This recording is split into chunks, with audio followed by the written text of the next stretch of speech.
प्रवक्ता स्वामी सच्चिदानंद परमहंस भक्ति निकेतन आश्रम पेटलाद दंताली गुजरात। तिमिरान्धस्य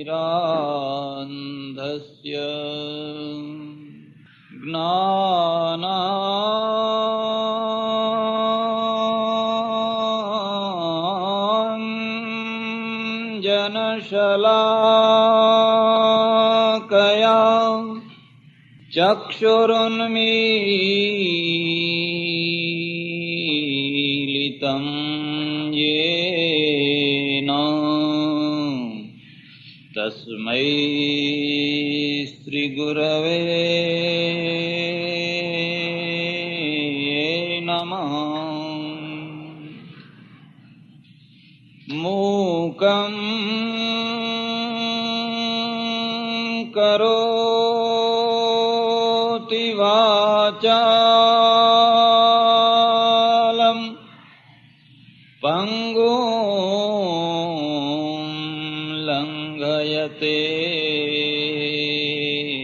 गिरिं यत्कृपातमहं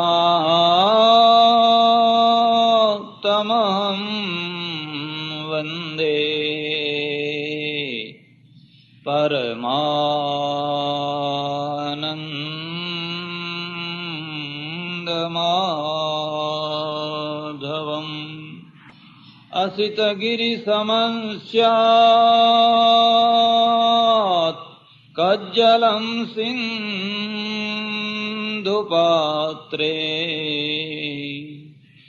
सुरतरुवर्षाखा लेखिनी पात्रमूर्वी लिखति अधिगृहीत्वा शारदा सर्वकालम्।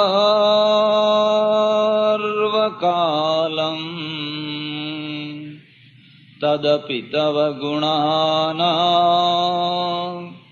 मीशपारं नयाति। ॐ नमो भगवते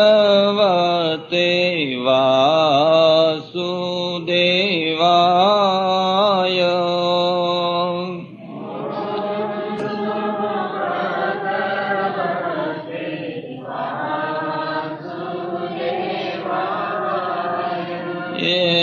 ॐ नमो भगवते वासुदेवाय।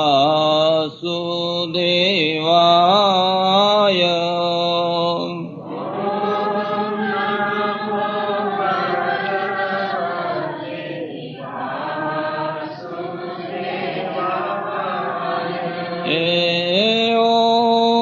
नमो भगवते वासुदेवाय।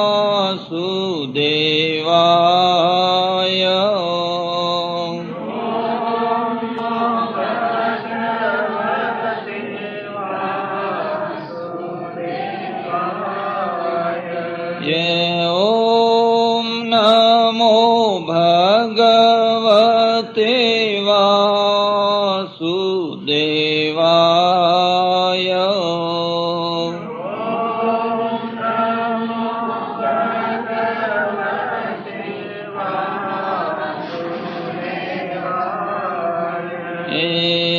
ॐ नमो भगवते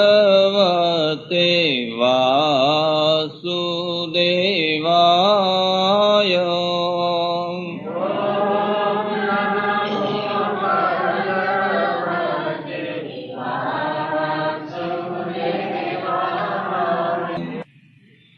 लाल रामचंद्र भगवान उमापति महादेव पवन सुत हनुमान सनातन धर्म सद्गुरुदेव नमः। पार्वती पते हर हर महादेव। प्रभु तारा चरणों में સ્થાન મળે.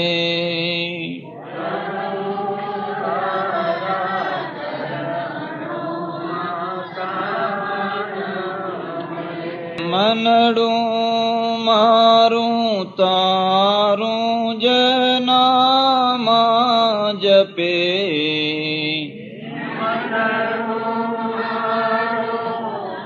તારું જ નામ જપે, પ્રભુ તારા ચરણોમાં સ્થાન મળે.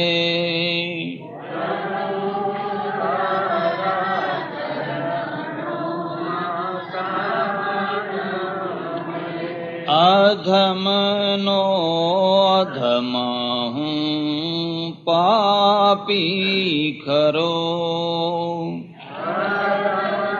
નો અધમ હું પાપી ખરો, અભયદાન આપીને માફી કરો.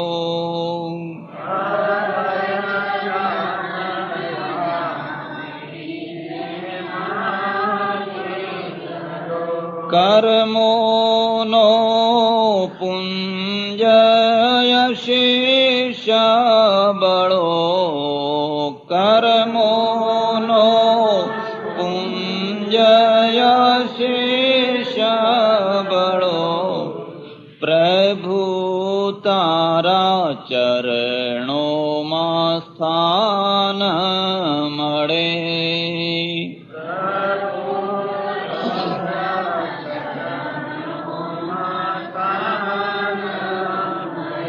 પતિત પાવન છો રે દયાળુ તમે,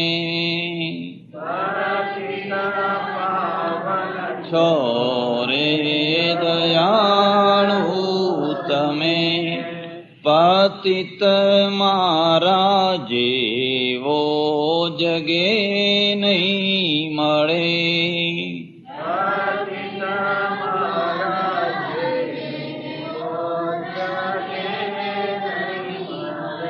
બિરુદ તારું સાંભળી ચિત્ત ઠરે,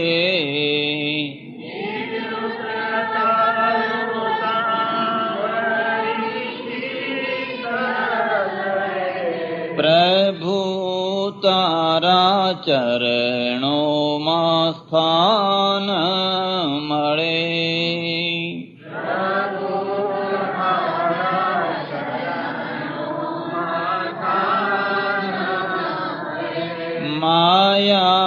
માયાની જાળ તમે કાપો,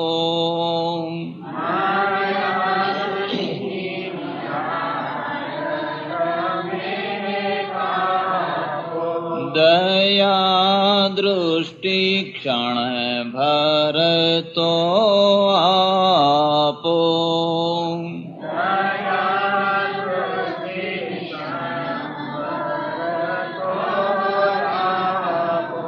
દુખિયાનો જન્મારો સુધારો,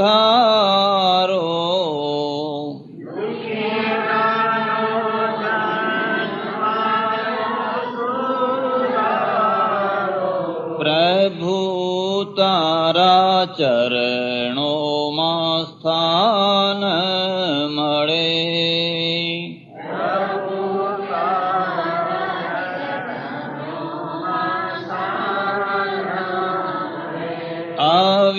અવિદ્યાનો અંત કરો સ્વામી, વિદ્યાનો અંત કરો સ્વામી, ભક્તિ ભાવ આપોને નિષ્કામી,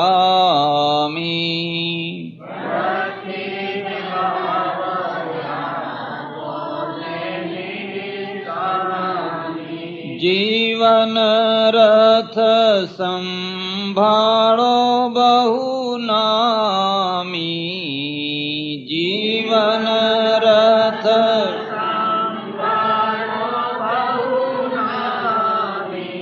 પ્રભુ તારા ચરણોમાં સ્થાન મળે.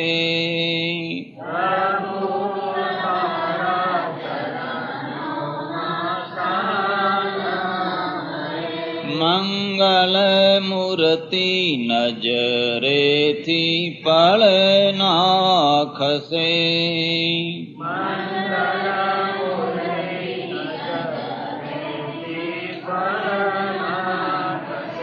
મુખડું તારું મંદરે મંદ હશે.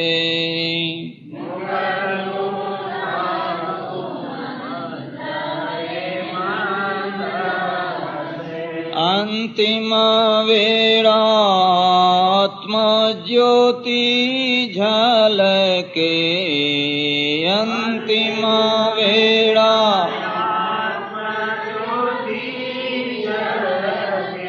પ્રભુ તારા ચરણોમાં સ્થાન મળે.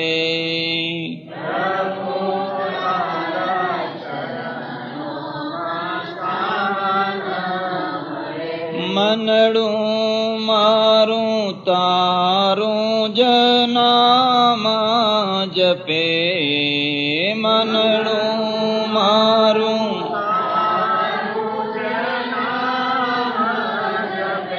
પ્રભુ તારા ચરણોમાં સ્થાન મળે.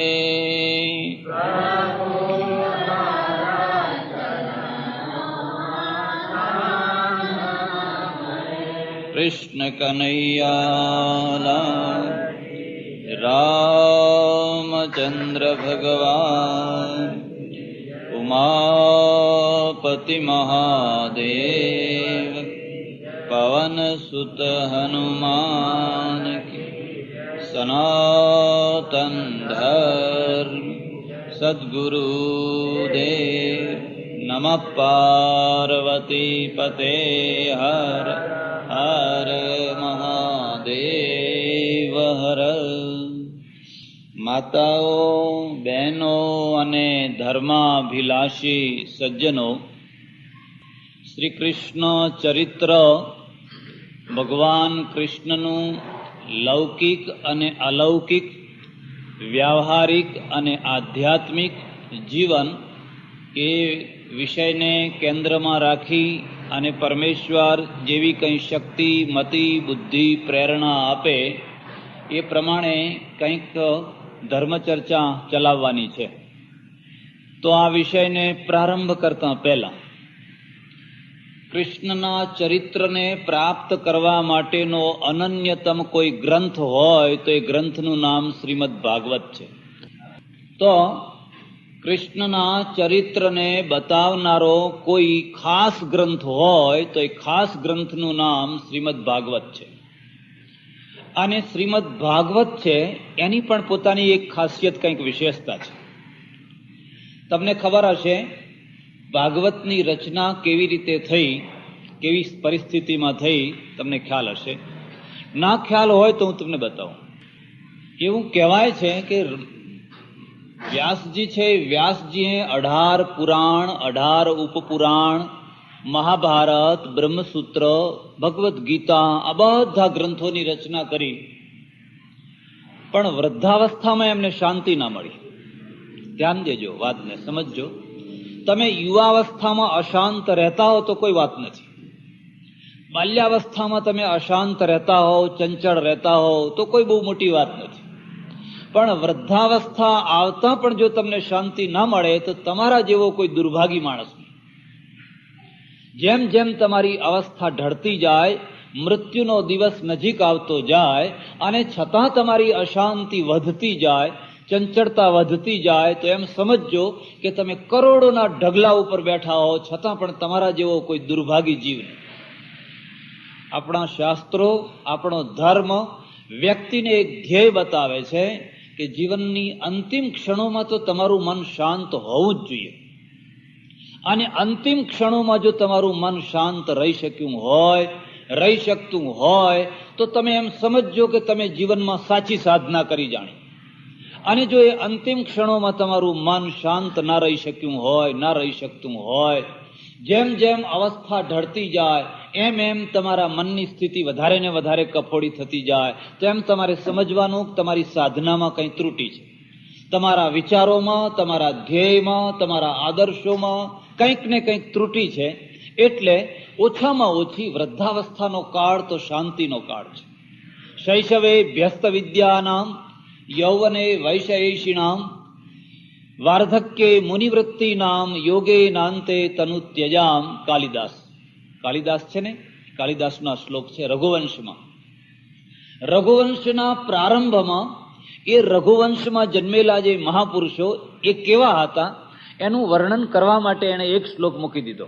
શૈશવે ભ્યસ્ત વિદ્યાનામ, જ્યારે બાલ્યકાળમાં હોય ત્યારે એમનું મન વિદ્યાના અભ્યાસમાં, કોઈ કોલેજ, યુનિવર્સિટી, હાઈસ્કૂલ ગમે ત્યાં ભણતા હોય ખૂબ.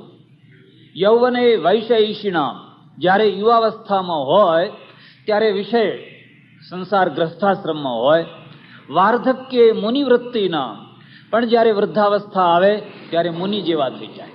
એ જ વ્યક્તિ જે બચપણમાં જે ચંચળ હતો, યુવાવસ્થામાં જે મસ્તીમાં ઝૂમતો હતો, એ જ માણસ હવે વૃદ્ધાવસ્થાના ઉંબરે પહોંચતાની સાથે જ મુનિ જેવી વૃત્તિ ધારણ કરી લે.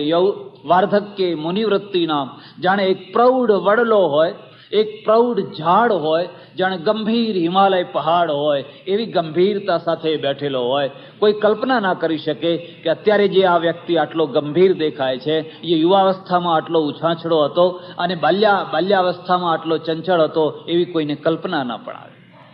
યોગે નાંતે તનુ ત્યજામ, પણ જ્યારે દેહ ત્યાગ કરવાનો અવસર આવે, શરીર છોડવાનો, ત્યારે કોઈ મહાયોગી હોય અને જેમ માણસ ફાટેલા ડગલાને ઉતારીને એક તરફ મૂકી દે નિર્વેદ ભાવથી, જરાય મોહ કે આસક્તિ ન હોય, એવી રીતે પોતાના શરીરને જાણે ડગલો ઉતારતો હોય એવી રીતે છોડીને ચાલ્યો જાય. ઇતિ રઘુણામ અન્વયમ વક્ષે, આ રઘુવંશીઓ હતા. એમ તમે વૃદ્ધાવસ્થાના ઉંબરે પહોંચ્યા હો અને જો તમને શાંતિ ન હોય અને તમારું મન અશાંત હોય, અને અશાંત પણ સકારણ નહીં નિષ્કારણ હોય, ધ્યાન દેજો, અશાંતિ સકારણ હોય, અશાંતિ નિષ્કારણ હોય. તમારી મોટલ બરાબર ના ચાલતી હોય, તમારા ઘરની અંદર કંઈક પ્રોબ્લેમ ઊભા થયા હોય, દીકરી મોટી થઈ હોય પરણાવી શકાતી ન હોય, બીજા કંઈક પ્રશ્નો ઊભા થયા હોય અને તમારું મન અશાંત રહેતું હોય, એ સકારણ અશાંતિ છે. અને સકારણ અશાંતિ છે એને દૂર કરવામાં બહુ મહેનત નથી કરવી પડતી હોતી. દીકરી પરણી જાય એટલે તમને શાંતિ, મોટલનો બરાબર ધંધો ચાલતો થાય એટલે પછી આનંદ. પણ એક નિષ્કારણ અશાંતિ હોય છે, અને નિષ્કારણ અશાંતિને દૂર કરવી બહુ કઠિન હોય છે. જે માણસ કારણપૂર્વક રડતો હોય એનું કારણ દૂર કરી શકાય, પણ જે અકારણ રડતો હોય એને કેવી રીતે શાંત કરી શકાય? વૃદ્ધાવસ્થાની અશાંતિ મોટા ભાગે સકારણ ઓછી પણ અકારણ વધારે હોય છે. અને અકારણનો અર્થ શું છે? એને અંદરથી બળ થયા કરે. એને એમ થયા કરે, શું કરવું કંઈ સમજાતું નથી, રસ્તો મળતો નથી, આ પણ નથી ગમતું, આ પણ નથી ગમતું, આ પણ નથી ગમતું, કશું જ ગમતું નથી. ચીડિયો સ્વભાવ થઈ ગયો છે. ઘરના માણસો પણ કંટાળ્યા છે એમના સ્વભાવથી, અને ઘરના માણસો પણ એવી ઈચ્છા રાખે છે કે આ ડોહો અહીંથી જાય તો સારો, જાઓ આશ્રમમાં જાઓ, એમ કે ઘણી વાર કે. એનો અર્થ એવો નહીં કે તમને ધાર્મિક થવા માટે પ્રેરણા આપે છે. એનો અર્થ એ છે કે તમે અહીં ઘરમાંથી બહાર નીકળો. એ લોકોને પજવે છે અને લોકો એને પજવે છે.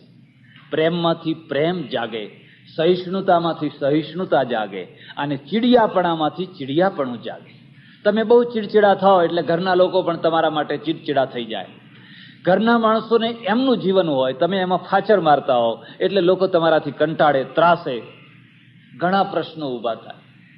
અને એટલે જેને વૃદ્ધાવસ્થામાં શાંતિ ના મેળવી, એમ સમજજો આખી જિંદગી ઉજાગરા કરીને પૈસા કમાયો હોય તોય ભલે, ભૂખે રહીને એ જીવ્યો હોય તોય ભલે, પણ મરણ એના માટે અત્યંત ભયંકર, એક ભયંકરમાં ભયંકર વસ્તુ બની જશે. એ ન થાય એટલા માટે આપણા શાસ્ત્રકારોએ આખા જીવનની વ્યવસ્થા કરી. એમાં એક જીવનની વ્યવસ્થા કરી. વ્યાસ છે, આવા મોટા વ્યાસ મારીને તમારી વાત નથી, સમર્થ વ્યાસ એ સમર્થ વ્યાસનું મન પણ બળ્યા કરે છે.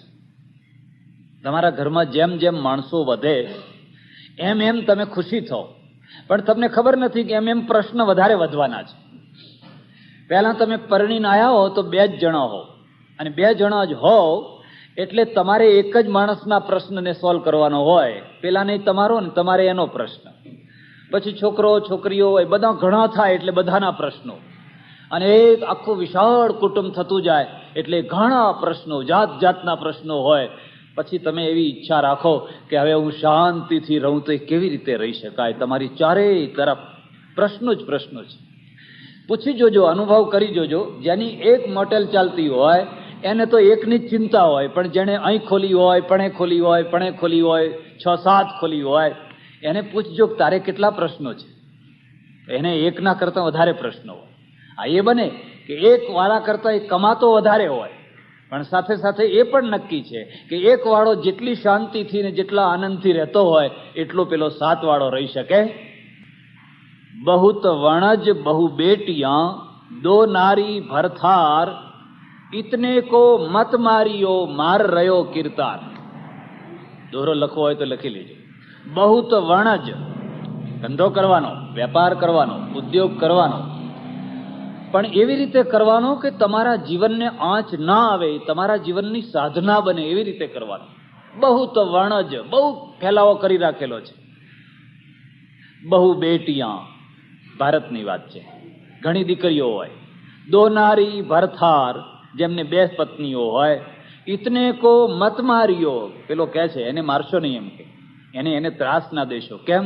માર રહ્યો કિરતાર, એ તો કિરતારના દ્વારા મર્યો જ પડ્યો છે. એ એના દ્વારા જ મર્યો પડ્યો છે. એને કોઈના બીજા કોઈને મારની એને જરૂર નથી. એટલે વૃદ્ધાવસ્થા છે. વ્યાસ જેવા સમર્થ પુરુષ, સક્ષમ પુરુષ, એમનું મન પણ બળ્યા કરે છે. અંદરથી બળ બળ બળ બળ બળ થયા કરે છે. અશાંતિનું મૂળ અતૃપ્તિ છે. ધ્યાન દેજો, અશાંતિનું મૂળ અતૃપ્તિ છે, અને અતૃપ્તિના ઘણા ફાંટાઓ છે. આવી રીતે અતૃપ્ત માણસ, અશાંત માણસ. પછી એક બીજી વાત પણ યાદ રાખજો, અશાંતિ 2 પ્રકારની હોય. એક, તમે કોઈને કહી શકો, કોઈને બતાવી શકો, તમારું દુઃખ કોઈના આગળ રડી શકો. પેલો દૂર ના કરે તો કાંઈ નહીં, પણ રડવાથી તમારો ભાર હલકો થઈ જાય. ભલે એ દૂર કરે કે ના કરે, પણ તમે કોઈના આગળ જઈને રડો એટલે તમારા મન ઉપર છવાયેલો ભાર છે એ હલકો થઈ જાય. પણ એક અશાંતિ એવી હોય કે તમે કોઈને કહી ના શકો, કોઈના આગળ જઈને વાત ના કરી શકો, કોઈના આગળ જઈને રડી ના શકો. અને એટલા માટે એ અશાંતિના વાદળો તમારા ઉપર એટલા ભારે થતા જાય કે બાકીની દુનિયા એમ જાણતી હોય કે આ ભાઈ તો બહુ સુખી છે, પૈસાદાર માણસ છે, પણ ભાઈ પોતે અંદરથી જાણતો હોય કે મારા જેવો કોઈ દુનિયામાં દુખી માણસ નથી. વ્યાસ છે ને એ હૃદયમાં બળ બળ બળ બળ કરી રહ્યા છે, અને એટલે ઉતરેલા ચહેરે, ફિક્કા ચહેરે, નિસ્તેજ ચહેરે ફરી રહ્યા છે. તૃપ્ત માણસનો ચહેરો તમે જોયો છે? ભલે ઝૂંપડીમાં રહેતો હોય, એનો ચહેરો તમે જોજો. તમને જો ફોટોગ્રાફી આવડતી હોય તો તમે ફોટોગ્રાફી કરજો, એના ચહેરા ઉપર તૃપ્તિનો આનંદ જોજો. એ રોટલો ને શાક ખાતો હોય, ટેબલ ન હોય આવું. હમણાં થોડા ટાઈમ પહેલા હું મુંબઈ ગયો, 1-1.5 વર્ષ થયું, 1.5 વર્ષ થયા હશે, અને એક બહુ મોટા ભાઈના ત્યાં ઉતરેલો. મેં સામાન્ય રીતે પૂછવા ખાતર પૂછ્યું, કેમ શાંતિ છે ને, આનંદ છે ને? મહારાજ શું શાંતિ, એમ કે શું શાંતિની તો વાત જ જવા દો. પેલો મરીન ડ્રાઈવનો એરિયા છે ને, સારામાં સારો, જ્યાં બહુ મોટા પૈસાદાર લોકો રહે, એવી જગ્યાએ 10મા માળે રહે. કેમ, શું દુઃખ શું છે?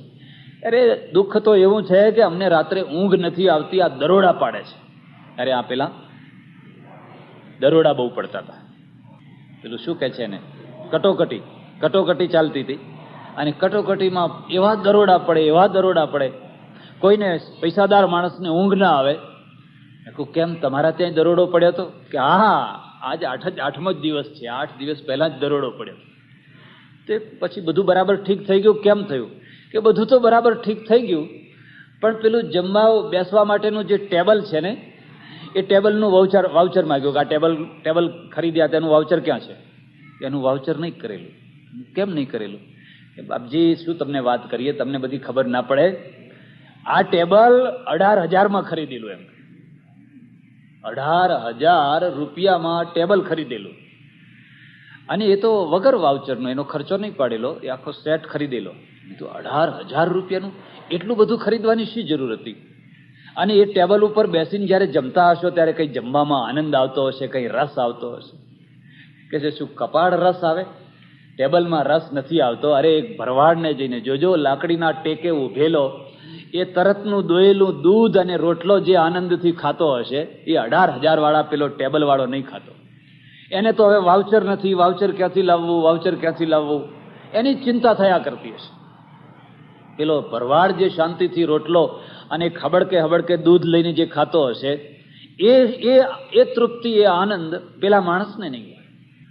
એટલે એક તૃપ્તિ હોય છે, અને તૃપ્તિ જયારે ચહેરા ઉપર આવે એટલે તમે બાદશાહ જેવા દેખાવ. તમને એમ થાય કે વાહ બસ. અને પેલો માણસ કરોડના ઢગલા ઉપર બેઠો હોય, પણ જ્યારે જુઓ ત્યારે એનો ચહેરો ફિક્કો ને ફિક્કો, ઉતરેલો ને ઉતરેલો, નિસ્તેજ ને નિસ્તેજ હોય. વ્યાસ જેવા સમર્થ પુરુષ છે, એમને કોઈ કરોડોની અપેક્ષા નથી, એ કોઈ લક્ષ્મી માટે રખડતા ભટકતા નથી, છતાં એમનો ચહેરો નિસ્તેજ છે, ઉતરેલો છે. અને એવા ચહેરાને જોઈ અને નારદ એમને પૂછે છે, વ્યાસ, ઓહો, તમે આટલા મોટા સમર્થ, આટલા બધા ગ્રંથો લખ્યા, અને તમારો ચહેરો આટલો ઉતરેલો, તમને શું દુઃખ છે? કઈ તકલીફ છે? કયું કષ્ટ છે? વ્યાસે કહ્યું, નારદ, હું બહુ દુઃખી છું. નારદ, હું તમારા આગળ મારું મન ખોલું છું. મેં કોઈને આ વાત નથી કરી, પણ હું બહુ દુઃખી છું. લોકો એમ સમજે છે કે વ્યાસ ઋષિ છે, વ્યાસ વિદ્વાન છે, વ્યાસ જ્ઞાની છે, એ તો જીવન મુક્ત હશે, એ તો સાક્ષાત નારાયણ છે. પણ હું જાણું છું કે હું અંદરથી કેટલો પીડિત છું, હું અંદરથી કેટલો પીડા પામી રહ્યો છું, એ હું જાણું છું. નારદ, મને શાંતિ નથી. યાદ રાખજો, નારદ છે ને એ કોઈ વ્યક્તિ નથી. નારદ એક સનાતન પાત્ર છે. પછી રામાયણનો કાળ હોય તોય ભલે, અને ભાગવતનો કાળ હોય તોય ભલે, મહાભારતનો કાળ હોય તોય ભલે, એક યુગમાં, એક કાળમાં નારદ હોય જ. અને ઘણા લોકો તો એમ કહે છે કે નારદ અત્યારે છે. ખબર નહીં મને, એમરીલોમાં છે કે નહીં, એ છે કે નહીં? નારદ તો કે અત્યારે હોય જ, નારદ તો હોય જ. એમ કે નારદ વિના તો રામાયણ થાય જ નહીં, નારદ વિના મહાભારત થાય જ નહીં.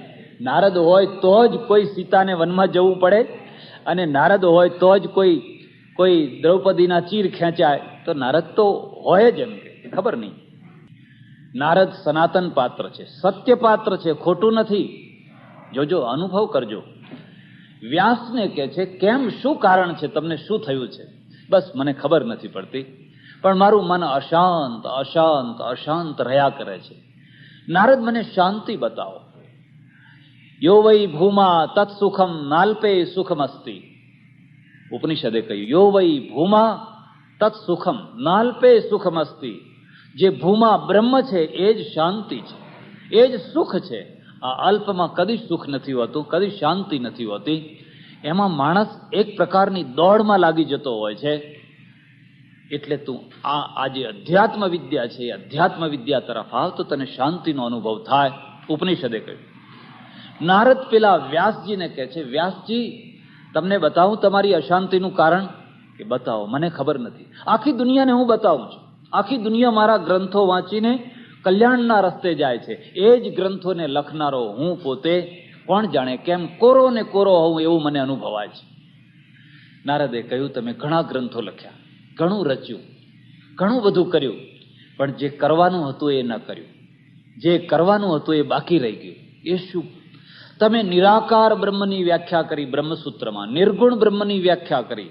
એને હાથ નથી, પગ નથી, આંખ નથી, કાન નથી, નિરંજન નિરાકાર એક છે, સર્વત્ર વ્યાપક.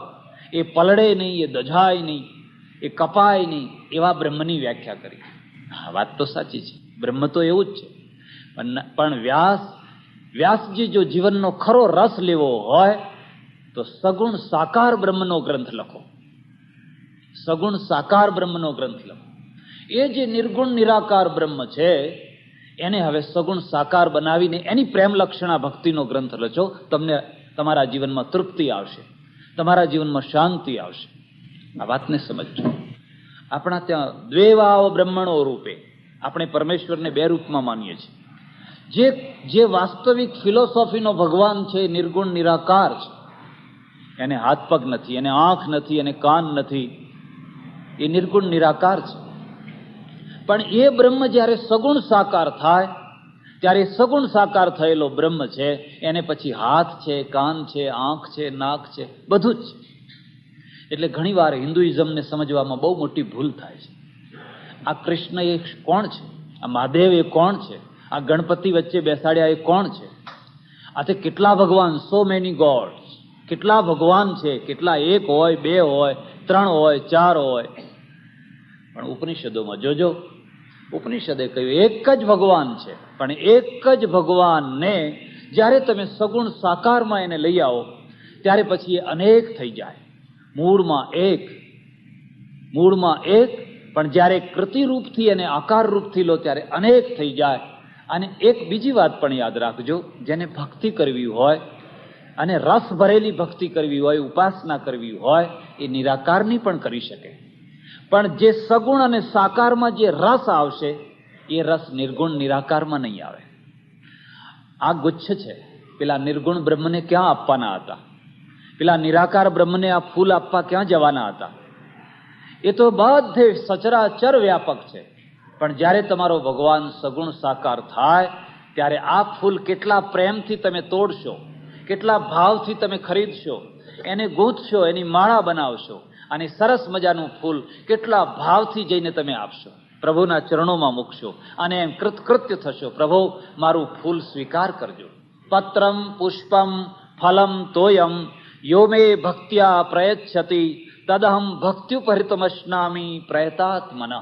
અર્જુન, કોઈ અતિશય ભાવથી મને પત્ર, પુષ્પ, ફળ અર્પણ કરે તો હું બહુ પ્રેમથી એને સ્વીકાર કરું છું, એનો અનાદર નથી કરતો. આ સાકાર બ્રહ્મ થયું. તમારો પ્રેમી 1000 માઇલ દૂર છે, પછી એ પતિ હોય, પત્ની હોય, પુત્ર હોય, પિતા હોય, મા હોય, કોઈ હોય, તમે એને જમાડવા માંગો, તમારી ઈચ્છા થાય કે આજ મારે એને જમાડવો છે, તો હવે એ દૂરના ભગવાન, દૂરના તમારા કોઈ ખાસ વ્યક્તિને શું જમાડશો? બહુ તો ભાવના કરી શકો કે લો આજ અમારા ઘરમાં આજ દૂધપાક બનાવ્યો છે, તો આજ જો મારો બાબો હોય તો હું એને પોતાના હાથે જમાડો. પછી ભાવના કરી શકો.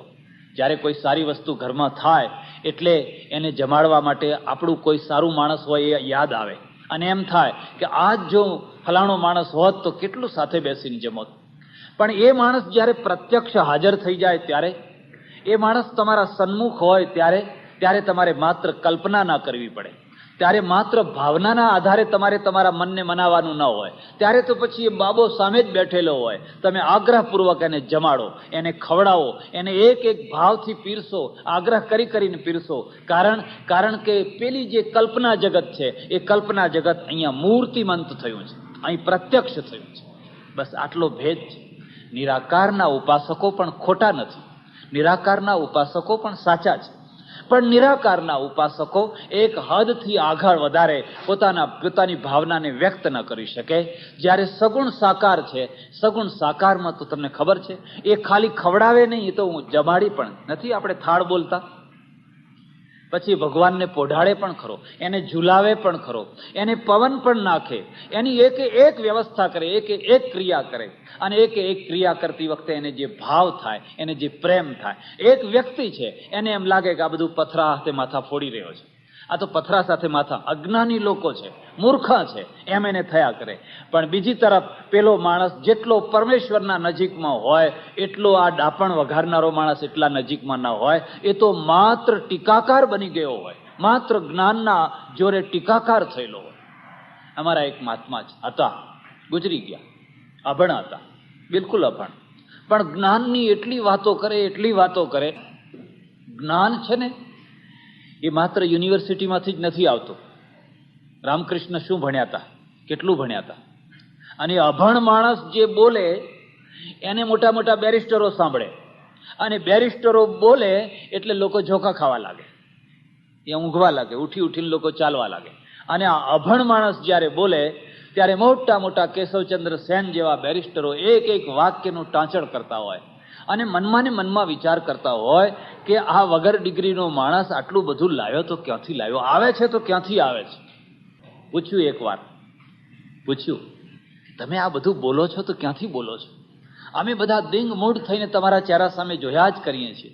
એકે એક વાક્ય જાણે અનુભવ સિદ્ધ, શાસ્ત્ર સિદ્ધ, વિજ્ઞાનથી સિદ્ધ, જાણે એમ જ થાય કે આ વાક્યને કાપી ન શકાય એવું અદ્ભુત સનાતન દિવ્ય વાક્ય તમે લાવો છો ક્યાંથી? અને અમારે જ્યારે પ્રવચન કરવાનું હોય છે 8 દિવસ પહેલેથી તૈયારી કરીએ છીએ. 8 દિવસ પહેલેથી ફલાણા હોલમાં ફલાણા વિષય ઉપર પ્રવચન રાખેલું છે. 8 દિવસથી તૈયારીઓ કરીએ છીએ. કેટલા કોટેશનો, કેટલા ટાંચણ ટિપ્પણ કાગળિયા બધા તૈયાર કરી અને એક ફાઇલ તૈયાર કરીને જ્યારે સ્ટેજ ઉપર જઈ અને પ્રવચન શરૂ કરીએ છીએ ત્યારે કાં તો લોકો ઊંઘવા લાગે છે, કાં તો ઉઠીને જવા લાગે છે. અને તમે વગર તૈયારી આ બધું બોલો છો તો લાવો છો ક્યાંથી? રામકૃષ્ણે બહુ સુંદર જવાબ આપ્યો. રામકૃષ્ણનું કથામૃત વાંચજો, મહાપુરુષ સંતોની વાણી જોજો. તમને કદાચ વેદશાસ્ત્રમાં બહુ રસ ના પડે તો જે સંતો થઈ ગયા એ સંતોની સહજ વાણી, નિર્મળ વાણી તમે જોજો. રામકૃષ્ણે જવાબ આપ્યો, જો સાંભળ, પેલું ગીધ છે ને, ગીધ બહુ ઊંચે ઉડતું હોય છે, બહુ ઉપર ઉડતું હોય છે, પણ એનો ડોળો છે ને, તે ડોળો ક્યાં હોય છે? કોઈ મરી ગયેલા જાનવર ઉપર, કોઈ મરદા ઉપર હોય છે. બસ તમે બહુ ઊંચે ઉડો છો, તમે બહુ ઊંચે ઉડો છો, પણ તમારો ડોળો વિષયના લોથડા ઉપર હોય છે. એટલે તમારી વાણીમાં કોઈ તત્વ નથી આવતું. તમારે વાણીને જો તેજસ્વી બનાવવી હોય તો એ દૃષ્ટિને બદલો, પછી કંઈ વાંચવાની બહુ જરૂર નથી. તમને આપોઆપ પેલો અંદર બેઠેલો છે ને, એ અંદર બેઠેલો આપોઆપ બોલ્યા કરશે. તમારે તો મૌન થવાની જરૂર છે, સ્તબ્ધ થવાની જરૂર છે, જગ્યા આપી દેવાની જરૂર છે પેલાને બોલવા માટે. અને પછી જોજો પેલો કેટલું બોલે છે. એટલે શ્રીમદ ભાગવત છે, એ ભાગવતના રચનારને પેલા નારદ છે, નારદ એમ કે છે, વ્યાસજી તમે ઘણા ગ્રંથો રચ્યા, પણ નિર્ગુણ નિરાકાર, નિર્ગુણ નિરાકાર, નિર્ગુણ નિરાકાર એવી જ વાતો કરતા રહ્યા. અને બરાબર છે, બુદ્ધિની કક્ષા એ વાત પણ ખોટી નથી, એનો વિરોધ નથી. પણ જો એમાંથી રસ પેદા કરવો હોય તો એ રસ છે એ સગુણ સાકારમાંથી આવતો હોય છે, નિર્ગુણમાંથી નથી આવતો. ધ્યાન દેજો, જીવનમાં રસ છે ને, 2 જગ્યાએથી આવતા હોય છે, 2 જગ્યાએથી. તમારી સામે એક બહુ સરસ પકવાનની થાળી મૂકેલી છે, કોઈ હોટલમાં, કોઈ લોજમાં તમે જમવા જાઓ છો અને ત્યાંની સ્પેશિયલ વાનગી મૂકેલી છે અને તમે જમો છો, તમને રસ આવે છે. આ પદાર્થનો રસ છે, આ રસ છે એ પદાર્થનો રસ છે. પણ એક તમે તમારા ઘરમાં જમો છો, એટલી બધી વાનગીઓ નથી બનાવી, એટલી બધી વસ્તુઓ નથી બનાવી, પણ તમારા કોઈ ખાસ સ્વજને એક ખાસ રસ, 2 જ વસ્તુઓ બનાવી છે, પણ એમાં જે રસ આવે છે એ રસ માત્ર પદાર્થનો રસ નથી, એ પદાર્થની સાથે એમાં ભાવના પણ ભળેલી છે. તમારા દુશ્મનના ત્યાં જઈને તમે જમવા બેસો ને તો સારામાં સારી વસ્તુ પણ તમને ઝેર જેવી લાગશે, એમ થશે કે હમણાં ઉલટી થઈ જશે, એના હાથનું નહીં ખવાય મારાથી. એ પદાર્થનો દોષ નથી, પદાર્થ પીરસનારનો દોષ છે. માણસ કમ્પ્યુટર નથી, માણસ કમ્પ્યુટર નથી, માણસ મશીન નથી. માણસના અંદર ઉર્મિઓ છે, લાગણીઓ છે, અને લાગણીઓનું સુખ છે એ પદાર્થના સુખ કરતાં ઘણું મોટું સુખ છે. એક છોકરો નવો પરણીને આવ્યો, 5-7 દિવસ માંડ થયા હશે, માં વિધવા, એકની એક માં વિધવા, ઘરમાં બીજું કોઈ નહીં, અને બહુ લાડકોડમાં ઉછરીને મોટો કરેલો. ટેબલ ઉપર જમવા બેઠો અને પેલી કઢીનો કોળિયો પહેલો જ લઈને મોઢામાં મૂક્યો, મોઢું બગાડી નાખ્યું ને કહ્યું, માં કોણે કઢી બનાવી છે? મીઠું વધારે પડી ગયું. થોડુંક મીઠું છે ને, ઓછું પડ્યું હોય તો નાખી શકાય, પણ મીઠું થોડું વધારે પડી ગયેલું. અને માએ બહુ શાંતિથી જવાબ આપ્યો, બેટા કઢી મેં નથી બનાવી. હવે સમજી જાઓ કોણે બનાવી હશે. અને જ્યાં એને ખબર પડી કે કઢી માએ નથી બનાવી એટલે કહે છે, બહુ સ્વાદિષ્ટ છે હો, બહુ સારી છે હો, બહુ સારી છે હો, બહુ સ્વાદિષ્ટ છે. 4 વાડકા પી ગયો, 4 વાડકા. એ 4 વાડકા પીધા એ પદાર્થનું આકર્ષણ હતું કે પદાર્થના પાછળની જે વ્યક્તિ છે એ વ્યક્તિનું આકર્ષણ હતું? જો એ માએ કહ્યું હોત કે કઢી મેં બનાવી છે તો વાટકી ફેંકી દેવાનો હતો, તો આવી કઢી બનાવી છે. પણ જ્યાં એને ખબર પડી કે માએ કઢી નથી બનાવી, તો હવે ઘરમાં એક જ માણસ છે, એના સિવાય તો બીજું કોઈ છે નહીં, એને જ બનાવી હશે. અને એ જે બનાવે એ કદી ખરાબ હોય જ નહીં. એ કદી ખરાબ હોય. પ્રેમ અને શ્રદ્ધા આ બે તત્વો જેટલા દોષોને સહન કરે છે એટલું બીજા કોઈ દોષોને નથી સહન કરતું. તમે જો દોષોને સહન કરો તો કાં તો શ્રદ્ધાના જોરે સહન કરશો, કાં તો પ્રેમના જોરે સહન કરશો. તમારા જીવનમાં જો પ્રેમ અથવા શ્રદ્ધામાંથી એક પણ તત્વ નહીં હોય તો તમે દોષોને સહન નહીં કરી શકો. એક માના ખોળામાં છોકરું ઉછરીને મોટું થાય છે. એ છોકરામાં કેટલા અપલક્ષણો છે, કેટલા દોષો છે, કેટલી વાર એના કપડાં બગાડે છે, પણ કોઈ વાર માનો ચહેરો બગડતો તમે જોયો? કોઈ વાર માનો ચહેરો વિકૃત થતો તમે જોયો? કારણ કે એને પ્રેમ છે. અને પ્રેમના આધારે એની 1000 રૂપિયાની બનારસી સાડી બગાડી નાખે તો એ માં એને ફેંકી નહીં દેવાની. બાપ છે ને, લગ્ન પ્રસંગમાં બાપને આપ્યો હોય છોકરો, લો તમારો બાબો જરા સાચવો ને, મારે જરા થોડુંક કામ છે. બહુ સાચવે એને સારી રીતે, પણ ક્યાં સુધી સાચવે? જ્યાં સુધી એકી બેકી ના કરે ત્યાં સુધી. અને જ્યાં એ એમના ભવિષ્યના મહાન પાટવી કુંવરે એમના વસ્ત્રો ઉપર અભિષેક કરી દીધો હોય એટલે તરત જ એની માને ખોળે, ક્યાં ગઈ, ક્યાં મરી ગઈ, ક્યાં ગઈ? એમ મરી ગઈ એમ કે પછી ભાઈ જીવતી છું, લે તારા છોકરાને. તો અત્યાર સુધી તમારો હતો એમ ને, સારો હોય ત્યાં સુધી તમારો, અને જ્યારે કંઈક બગાડે એટલે પછી લે તારા છોકરાને લઈ જા. તો ત્રાસી ગયા, કંટાળી ગયા, ત્યારે મા એમ થોડી કહેવાની હતી કે નહીં હવે તમે સાચો. માં કે લાવ. અને એવા બગડેલા છોકરાને એટલા જ વાલથી, એટલા જ પ્રેમથી ધોઈને ચોખ્ખો બરાબર કમ્પ્લીટ કરશે. અને બાપ પછી જોશે કે હવે બરાબર ચોખ્ખો થઈ ગયો એટલે આમ લાંબા હાથ કરશે કે આવો બેટા. તો બેટો તો આવ્યો તો પાછો કેમ આપી દીધો? શ્રદ્ધા અને પ્રેમ જ્યાં સુધી હોય ત્યાં સુધી તમે વ્યક્તિના 1000 દોષોને સહન કરો. પણ જ્યારે તમારા જીવનમાંથી શ્રદ્ધા ખૂટવા લાગે અને પ્રેમ ખૂટવા લાગે પછી નાનો દોષ પણ મોટો દેખાવા લાગશે, આવડો મોટો દેખાવા લાગશે. એકવાર સાંજે મારે ત્યાં આશ્રમમાં એક પતિ પત્ની આવ્યા, 2 છોકરા લઈને. એક 8-9 મહિનાનું નાનું અને એક 3-4 વર્ષનું જરા મોટું, 3-1 વર્ષનું. આશ્રમ બંધ કરવાની તૈયારી સાંજે આવ્યા. મેં કહ્યું કેમ ભાઈ અત્યારે મોડા આવ્યા? કે બાપજી પરદેશ જવાનો છું અને જતા પહેલા તમને મળવા આવ્યો, આશીર્વાદ મળવાનું. કે કાલે જવાનો છું, કેનેડા જવાનો છે તો તમને મળવા આવ્યો. મેં સારું ચાલો. બેઠા, અમે ચારેય બેઠા છીએ. હું ખુરશી ઉપર, પેલા નીચે બેઠેલા વાતો કરી રહ્યા છે. પેલો છોકરો છે ને, મોટો છોકરો, એ આગો પાછો થઈ રહ્યો છે. એ ચંચળ છે, છોકરું તો ચંચળ જ હોય ને. એ આગુ પાછું થઈ રહ્યું છે અને અમે અમારી વાતોમાં મશગુલ છીએ. પેલું નાનું છોકરું છે એ અંદર ખોળામાં બેઠું એ રડ્યા કરે છે, માદો છે કઈ. પેલો મોટો છોકરો 3-4 વર્ષનો જે આગો પાછો થઈ રહ્યો છે એને પેલો ખડિયો શાહીનો હતો એ પકડીને પછાડ્યો નીચે, એટલે ફોડી કાઢ્યો. શાહી બધું કરી નાખ્યું. મારી નજર પડી, અરે મેં તું શાહીનો ખડિયો ફોડ્યો. એટલે પેલી એની માએ જોયું, હા શાહીનો, બાપજીના ત્યાં શાહીનો ખડિયો ફોડ્યો. ઉભો રે.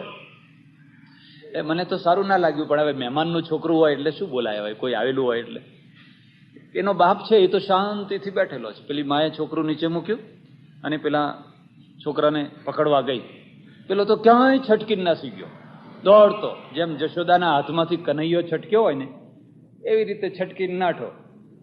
અને જેવો પેલા ખોડાવાળા છોકરાને નીચે મૂક્યો એની સાથે જ મહાસ્થિત પ્રજ્ઞ હોય એવી રીતે શાંતિથી બેઠેલા છે. અશાંતિ મને થઈ રહી છે. મને થઈ રહ્યું છે કે આ બધા હવે જાય તો સારું અહીંથી, હવે અહીંથી વિદાય લે તો સારું. એટલામાં ફરી પાછો અમે વાતે ચડ્યા તો પેલો કંઈકથી આવી ગયો પાછો તોફાની, અને મારી કોઈ સારામાં સારી ચોપડી મૂકેલી ટેબલ ઉપર, એ ટેબલ ઉપર લઈને વચ્ચેથી ફાડીને 2 ટુકડા કર્યા. 2 ટુકડા કરીને પાના હતા એ આમ તેમ આગા પાછા કરવા લાગ્યો. પેલા એના બાપની નજર પડી ગઈ, રે પેલા એ તો ચોપડી ફાડી નાખી. તો હું તો વધારે અકળાયો, પણ અકળાયો તો હવે શું થાય, સાધુએ તો ક્રોધ ના કરવો જોઈએ. અને આ તો મહેમાનના છોકરા કહેવાય, આ તો બાળક કહેવાય. એ પછી એની માં ઉભો રે કરીને દોડે છે. હું વિચાર કરું કે હવે આ લોકો અહીંથી ઉઠીને જાય તો સારું, પણ એ તો બધા શાંતિથી બેઠેલા છે, જરાય અકળાતા નથી. પેલી બેનને મેં કહ્યું કે આ નાનું છોકરું માદું છે, એ કર્યા કરે છે, જાઓ રસોડામાં જઈ અને કંઈ દૂધ હોય તો એને પીવડાવો. એટલે એ લઈને રસોડામાં ગઈ. અમે 2 બેઠા છીએ. એટલામાં તો પેલો પાછો છે ને રૂમના વચ્ચે એની ચડ્ડીનું એક બાયું એક ઊંચું કરીને એકી કરી, એને તો એકી કરી એટલું જ નહીં, પણ જાણે મહાપરાક્રમ કર્યું હોય એમ બૂમ પાડી, મમ્મી મમ્મી જો જો જો એમ કરી મમ્મી મમ્મીને બોલાવી. એટલે મમ્મી પાછી ત્યાંથી દોડતી આવી. હવે મેં જોયું, હું એ પછી સહન શક્તિ તો શું થાય, પણ પેલા એમના પિતાશ્રી તો જાણે બહુ મહા કોઈ યોગી પુરુષ હોય એમ ઉભાઈ નથી થતા અને કઈ નહીં બેઠેલા છે શાંતિ. અશાંત તો હું જ છું. હું વિચાર કરું કે તપ આ લોકો કરે છે કે તપ હું કરું છું. મારા ત્યાં અડધા કલાકમાં ઊંચો નીચો હું થઈ ગયો છું, તો આ તો 24 કલાક એમના ત્યાં આવું જ થયા કરતું હશે, 24 કલાક. એટલામાં એની મમ્મી દોડતી આવીને, અરે અરે અરે આ શું કર્યું, ઉભો રે એમ કે ઉભો રે. એ ક્યાં ઉભો રહેવાનો હતો?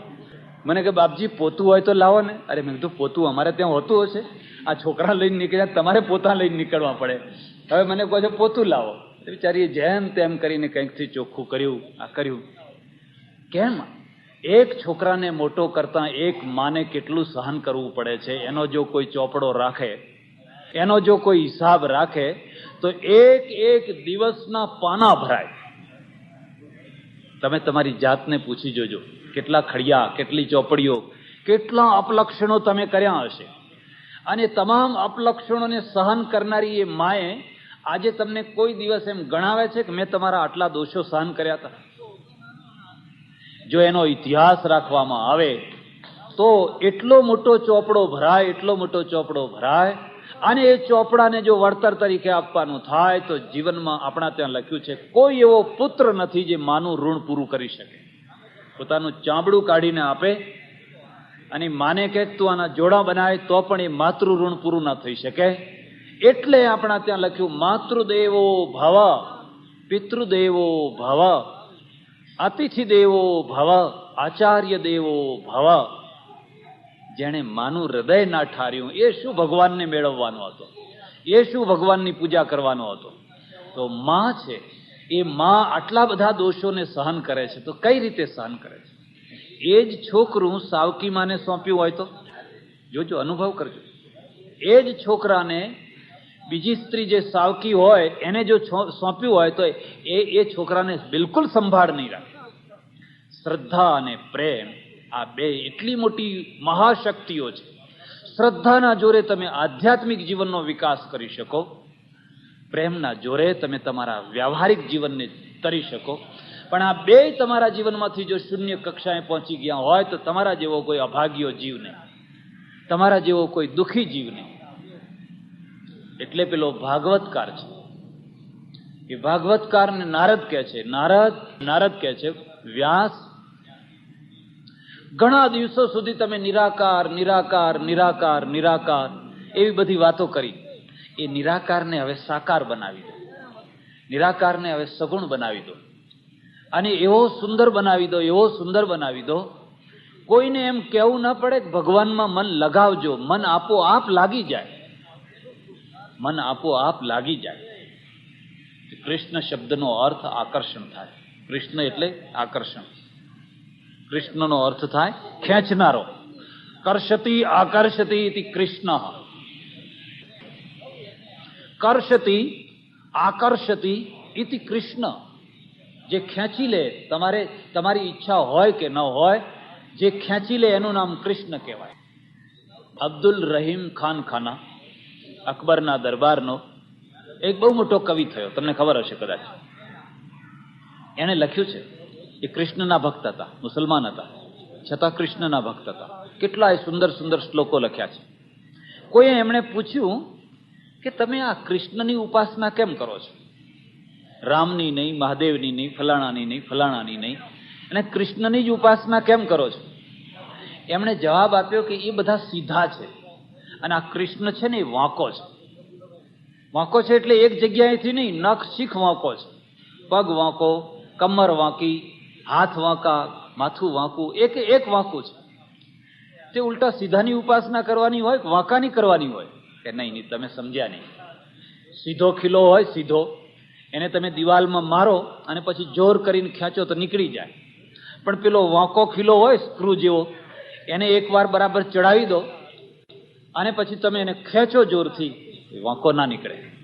એમાં કૃષ્ણ છે ને, કૃષ્ણ એકવાર કોઈના હૃદયમાં પેસી જાય છે, પછી આખી દુનિયા ભેગી થઈને ખેંચે તો એને બહાર કોઈ કાઢી શકતો. મીરાબાઈના હૃદયમાં પેસી ગયા. કૃષ્ણ મીરાબાઈના હૃદયમાં પેસી ગયો હતો ને રાણા અને રાણાના દરબારીઓએ થઈને એવો ખેંચવાનો પ્રયત્ન કર્યો, પણ બહાર નીકળ્યો ખરો? ચૈતન્ય મહાપ્રભુ કે નરસિંહ મહેતા હોય, જેના હૃદયમાં એ પેસી જાય એના હૃદયમાંથી પછી બહાર નીકળવાનું નામ ના લે. અને એનું એટલું આકર્ષણ છે. કર્ષતી આકર્ષતી ઇતિ કૃષ્ણ. એટલે પેલો જે સુંદર સૌંદર્ય વિનાનો જે નિરાકાર બ્રહ્મ છે, એ નિરાકાર બ્રહ્મને સુંદર બનાવી દેવાનો છે. અને સુંદર બનાવવાનો છે એટલે એને સગુણ અને સાકાર બનાવવાનો છે. તમને ખબર છે એક પેલી રેકોર્ડ વાગે છે, 2-3 વર્ષ પહેલા મેં સાંભળી હતી. સત્યમ શિવમ સુંદરમ, સત્યમ શિવમ સુંદરમ. અરે ઉપનિષદ છે, એ રેકોર્ડ નથી. એ રેકોર્ડ બનાવનારે તો એમાં ઉપનિષદ ભરી દીધું છે. ઈશ્વર સત્ય હે એવું જયારે બોલે ને પછી ધડામ દઈને એક ડંકો વગાડે છે. મ્યુઝિશિયન છે ને, સંગીતકાર. ડંકાની ચોટે એમ કે છે, ડંકાની ચોટે. હું આ સાચું કહું છું, ધ્રુજતા અવાજે નહીં, થરથરતા અવાજે નહીં, પણ સત્ય રીતે કહું છું. પરમેશ્વર સત્ય છે. ઉમા કહું મેં અનુભવ અપના, સત હરિ ભજન જગત સબ સપના. મહાદેવ કે છે, ઉમા કહું મેં અનુભવ અપના. હે ઉમા, સાંભળ, મારો અનુભવ તને સંભળાવું છું. સત હરિ ભજન જગત સબ સપના.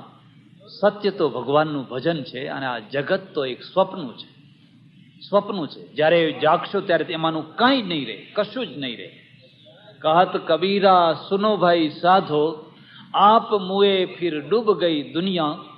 તમે નહીં હો ત્યારે તમારું કોઈ નહીં રહે, કોઈ નહીં. એક યાદ રાખજો, તમારા છોકરાઓ, તમારા વારસદારો તમે શું મૂકી ગયા એનો ઝઘડો કરશે. તમારી કોઈને ચિંતા નહીં. હમણાં બે એક વર્ષ પહેલા મારા ઓળખીતા એક બેન મરી ગયા, મારી સાથે યાત્રામાં આવેલા.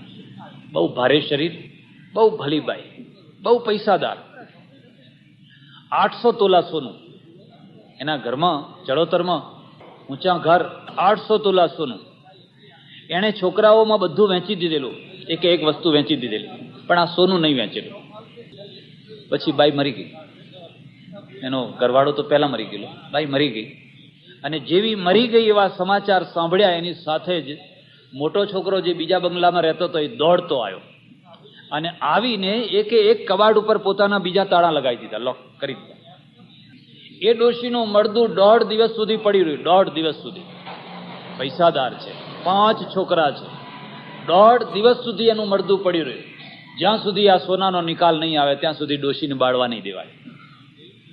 એ ડોશીને ક્યાંથી ખબર, કોઈ ગરીબ છોકરાની મા હોત તો એ બિચારો કેટલા ભાવથી, કેટલા પ્રેમથી, ભલે હલકો વાંઢો લાવત, ભલે 2 રૂપિયાનું હલકું કપડું લાવીને એનું કફન બનાવત, પણ 1.5 દિવસ લાશને તો ન રખડાવત.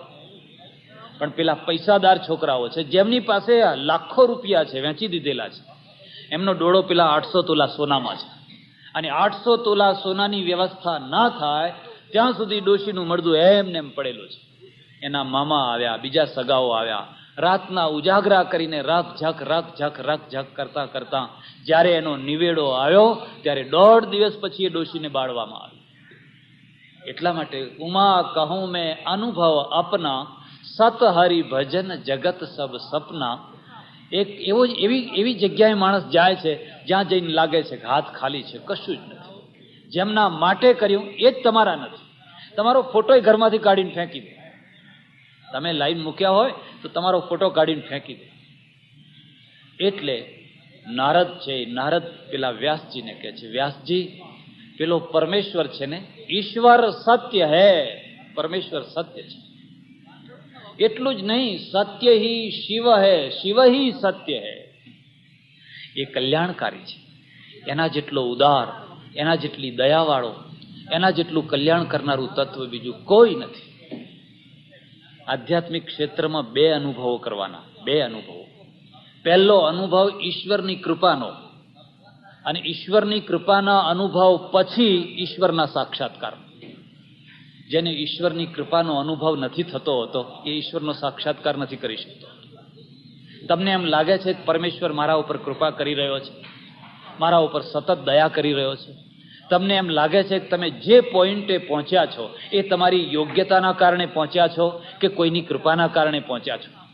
તમને જો એમ લાગતું હોય કે મારી યોગ્યતાના કારણે હું આટલી જગ્યાએ પહોંચ્યો છું, તો મારે તમને કશું કહેવાનું નથી. તમારી યોગ્યતા મુબારક. પણ જો તમને એમ લાગતું હોય કે મારી યોગ્યતા કરતાં કોઈની કૃપાએ વધારે મહત્વનો ભાગ ભજવ્યો છે, નહીં તો હું અહીં ક્યાંથી હોઉં? અરે હું ક્યાંય બળદના પૂંછડામાં અબડતો હોઉં, ક્યાંય પડ્યો હું ગામડાની અંદર, ક્યાંયનું ક્યાંય મારું જીવન હોય અને અહીં હોઉં તોય આ સ્થિતિમાં ક્યાંથી હોઉં. જો તમને એમ લાગતું હોય તો એમ સમજજો કે તમને ઈશ્વરની કૃપાનો અનુભવ થઈ રહ્યો છે. અને ઈશ્વરની કૃપાનો અનુભવ જેને સતત થયા કરે, અને એ અનુભવોની પરાકાષ્ઠા શું છે? લાભમાં તો થાય પણ હાનિમાં પણ થાય. તમારી મોટેલ જ્યારે સારામાં સારી ચાલતી હોય ત્યારે તો તમને અનુભવ થાય. તમે 2 અગરબત્તીની જગ્યાએ 4 કરવા લાગો, હા હવે ચાલે છે ભગવાનો, 4 ની 6 કરશું. પણ જ્યારે તમારા દિવસો ઊંધા આવે અને મોટેલ બંધ પડતી થાય, એવું થાય, ત્યારે પણ તમને એની કૃપાનો અનુભવ થયા કરે. ત્યારે એમ સમજજો કે તમે પક્વાવસ્થાએ પહોંચેલા છો, તમારી ભક્તિ પરાકાષ્ઠાએ છે. ત્યારે પણ તમે ફરિયાદ ના કરો અને એમ ના કહો ભગવાન આ મારા ઉપર કેમ આવું કરવા બેઠો છે. અને એવી પરાકાષ્ઠાએ પહોંચેલો જે જીવ છે એ ઈશ્વરના સાક્ષાત્કારનો અધિકારી છે. છોકરાને પીપી આપો એટલે રાજી થાય, પીપી લઈ લો એટલે રડવા બેસે.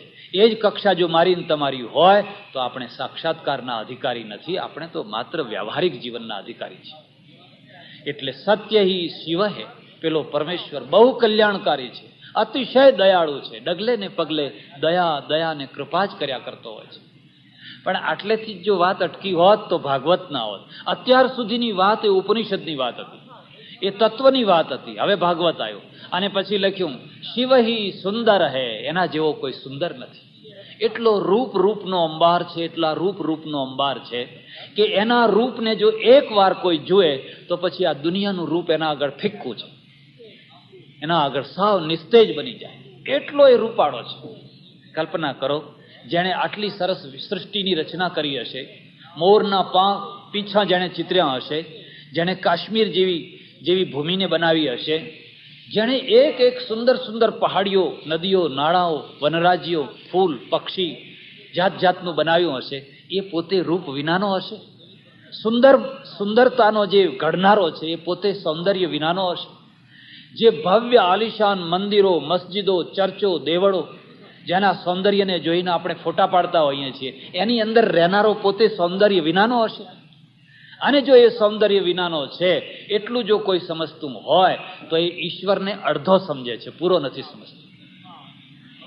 એ બૌદ્ધિક ઈશ્વરને સમજે છે, પણ ઈશ્વરનો જે અબૌદ્ધિક ભાવનાત્મક પક્ષ છે એ ભાવનાત્મક પક્ષને એ નથી સમજતો. એટલે ભાગવતની આ વાતને સમજજો. ભાગવતની ઉત્થાનિકા ક્યાંથી શરૂ થાય છે? ભાગવતે કહ્યું એ તો પરમેશ્વર એવો રૂપાળો છે કે એને જોઈને ગોપી મુગ્ધ થઈ જાય, રાધા મુગ્ધ થઈ જાય, ગોવાળો મુગ્ધ થઈ જાય, ગાયો મુગ્ધ થઈ જાય, જમુનાના પાણી સ્થિર થઈ જાય. એનું આખું બધું મધુરાધિપતે રખિલમ મધુરમ હસનમ મધુરમ રુદનમ મધુરમ મધુરાધિપતે રખિલમ મધુરમ. શ્રીમદ વલ્લભાચાર્ય આ સ્તોત્ર રચ્યું અને કહ્યું એ તો મધુરતાનો ભંડાર છે. એનું એ તો રડે છે, રડવામાં માધુર્ય છે. ગમનમ મધુરમ, એ ચાલે છે તો ચાલ પણ જોયા જ કરો એવી સુંદર ચાલ છે. એનું અંગ એક તત્વ એનું મધુરતાથી ભરેલું છે. અને આના પાછળ પણ એક કારણ છે.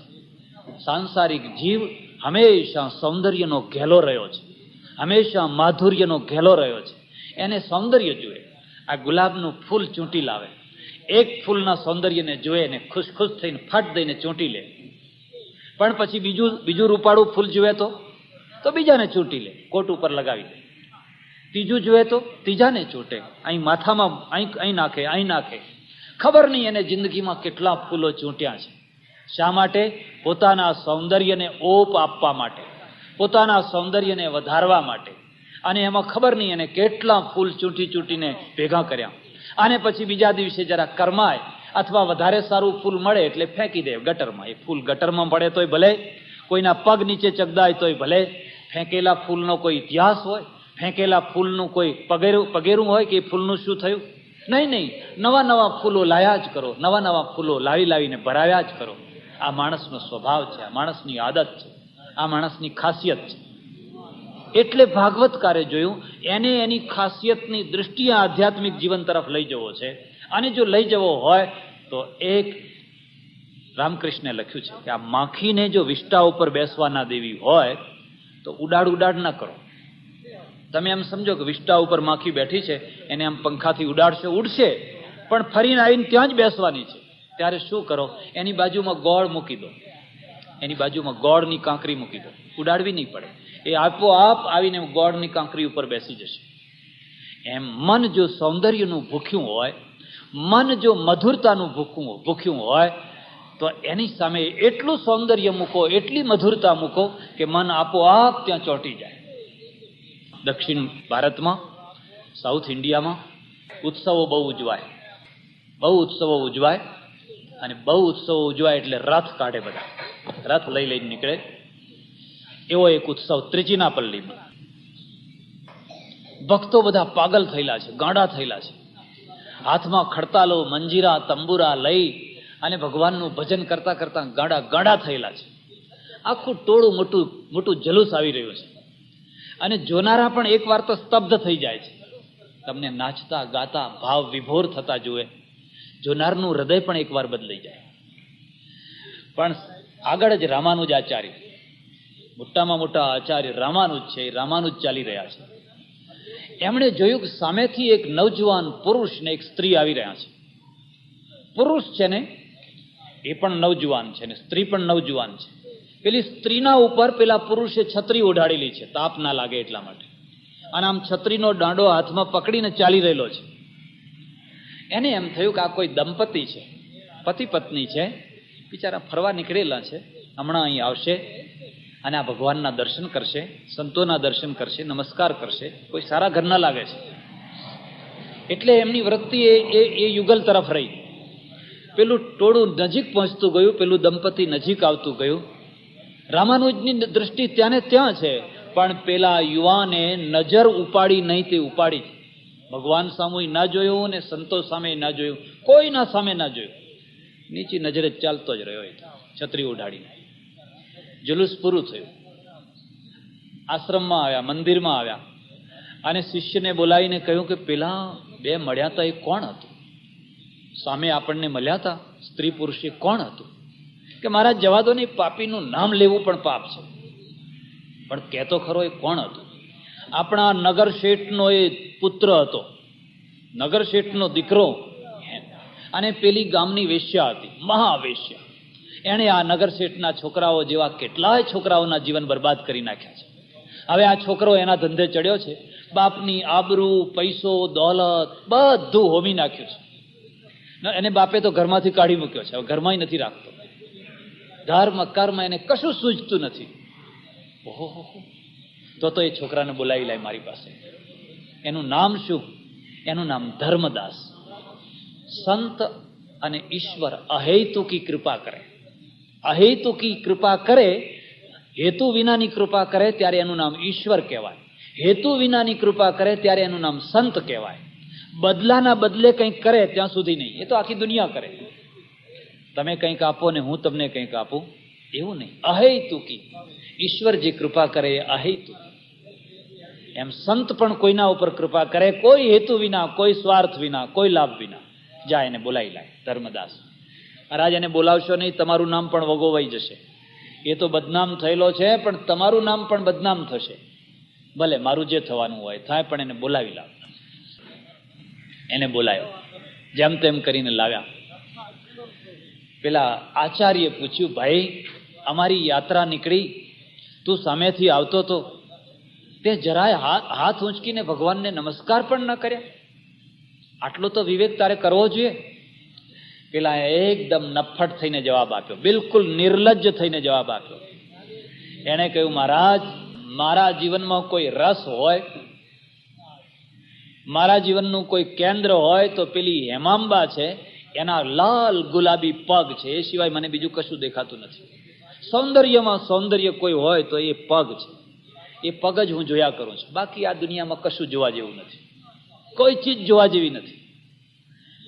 વિષય જીવનું અધપતન થાય ત્યારે કેટલું અધપતન થાય એના વિચારો ભ્રષ્ટ થાય તો કેટલી હદે ભ્રષ્ટ થાય કોઈ કલ્પના ના કરી શકે. એમ એટલું બધું સૌંદર્ય એમાં છે કે હા મહારાજ, આખી દુનિયા મેં જોઈ. એના પગમાં જે સૌંદર્ય છે એના પગના સૌંદર્યની પણ કોઈ બરાબરી ના કરી શકે, એટલું સૌંદર્ય એમાં છે. હું બીજે કઈ નજર ફેરવતો જ નથી. એક ફૂલ લઈને આપ્યું, લે ધર્મદાસ આ ફૂલ લે જા. પણ એ ભગવાનનું મંદિર છે, ભગવાનના મંદિરમાં જઈ અને આ ફૂલ અર્પણ કરી અને જરા હાથ જોડીને નમસ્કાર કર્યા. બસ તારી ઈચ્છા હોય કે ના હોય, મારા કહેવાથી આટલું કરીએ. અને ધર્મદાસ છે એને ફૂલ લઈ ત્રિચિનાપલ્લીમાં શ્રીરંગ સ્વામીનું મંદિર છે, એ શ્રીરંગના સામે જઈને ફૂલ ધર્યું અને આમ હાથ જોડીને જ્યાં આમ નજર મેળવી એની સાથે એની નજર એમને એમ સ્તબ્ધ થઈ ગઈ.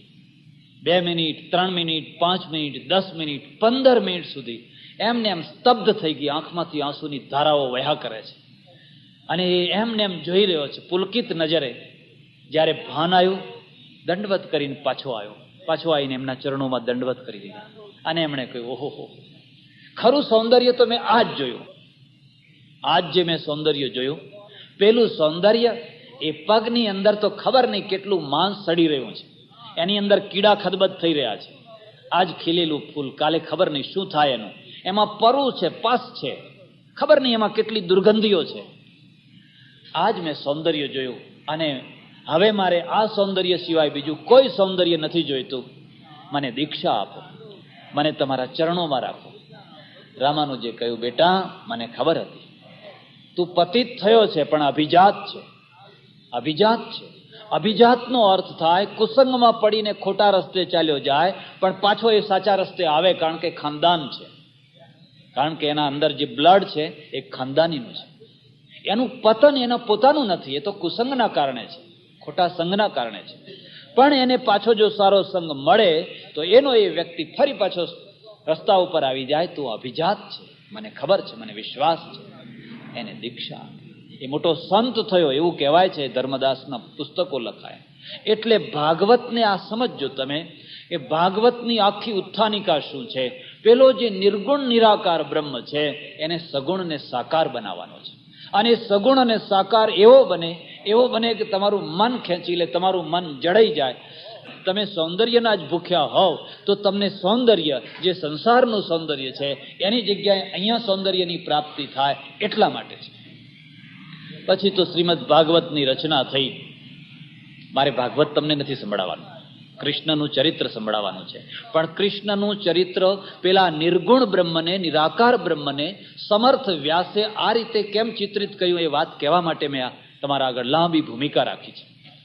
પહેલો જ મંત્ર લખ્યો મંગલાચરણનો, જન્માદ્યસ્યતોન્વયાદિતરતઃ, પહેલો મંત્ર છે. જોજો જેની કર્મ ભાગવત હોય એને.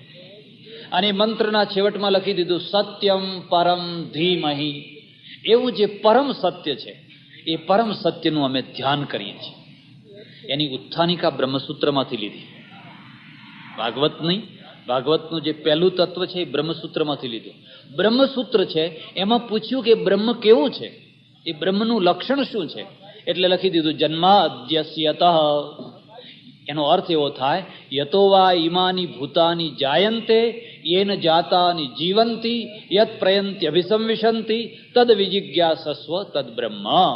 ભાઈ પરમેશ્વર તું કહે છે, પરમેશ્વરનું લક્ષણ બતાવું છે.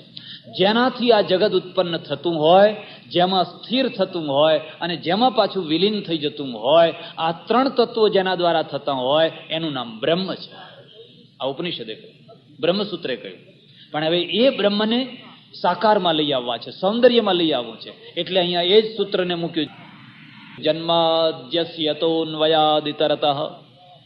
એ જે જન્માદિ કરનારું જે તત્વ છે, મોટા મુહ્યંતી યત સૂરય, મોટા વિદ્વાનો પણ જેના સ્વરૂપને સમજવામાં મોહિત થયા, જેના સ્વરૂપને સમજી ન શક્યા, એ જે ગહન તત્વ, ગૂઢ તત્વ છે, એ ગૂઢ તત્વ મારે એક બાળક રૂપમાં અહીંયા ચિત્રિત કરવું છે. પેલો વ્યાપક બ્રહ્મ, એક જશોદાના ખોળામાં રમનારો, ખેલનારો, દહીં માટે, માખણ માટે ઘરમાં ફરનારો એવો એક નાનો કૃષ્ણ કરીને મારે આ ગ્રંથની અંદર મૂકવા છે.